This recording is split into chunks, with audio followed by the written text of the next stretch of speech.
हाँ दोस्तों, मैं सुनील शुक्ला आपके सामने एक बार फिर। आज का विषय है गरीब लोग, पुअर पीपल।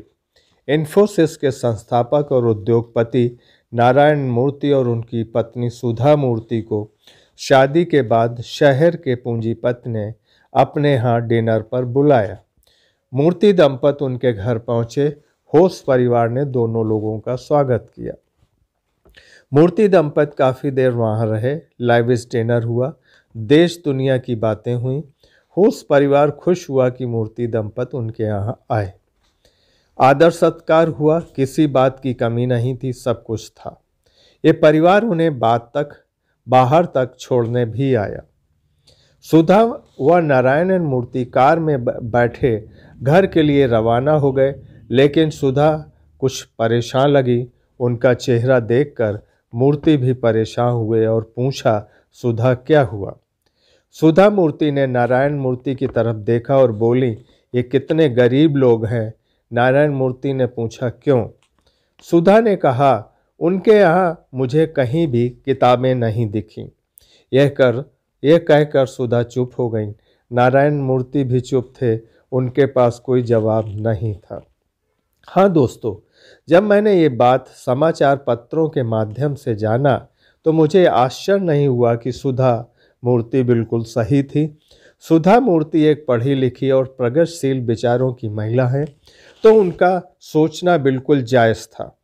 उनकी नज़र में जो व्यक्ति या घर पुस्तक विहीन है वो गरीब ही होगा।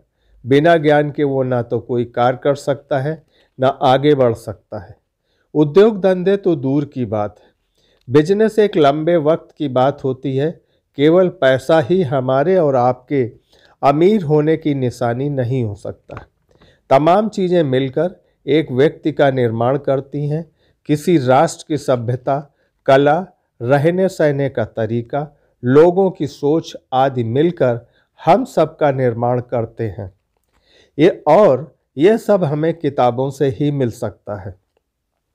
हम सब किताबें पढ़कर बुद्धिजीवी बनते हैं, आने वाले कल के लिए सोचते हैं, देश और आवाम की दिशा तय करते हैं।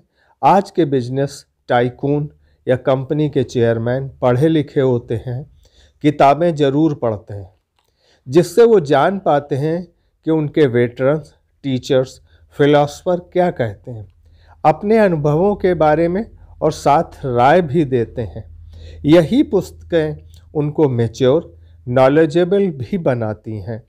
दूसरों की सफलता, असफलता, संघर्ष से ही लोग सीखते हैं, गलतियों से बचते हैं।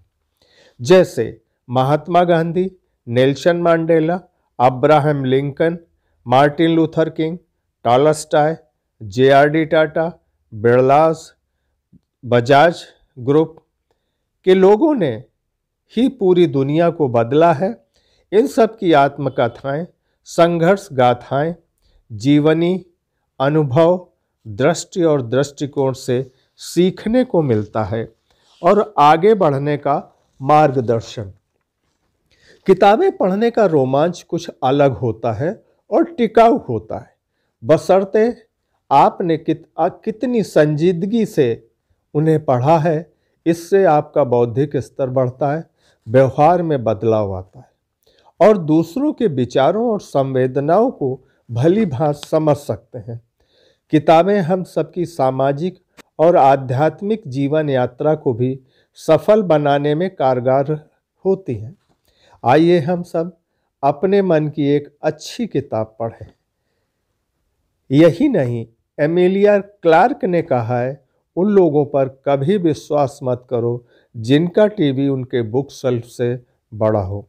Never trust anyone whose TV is bigger than their book shelf. अंत में अपनी बात को मैं विराम देता हूँ। इस एपिसोड को लाइक करें, कमेंट करें, शेयर करें और सब्सक्राइब करें। धन्यवाद।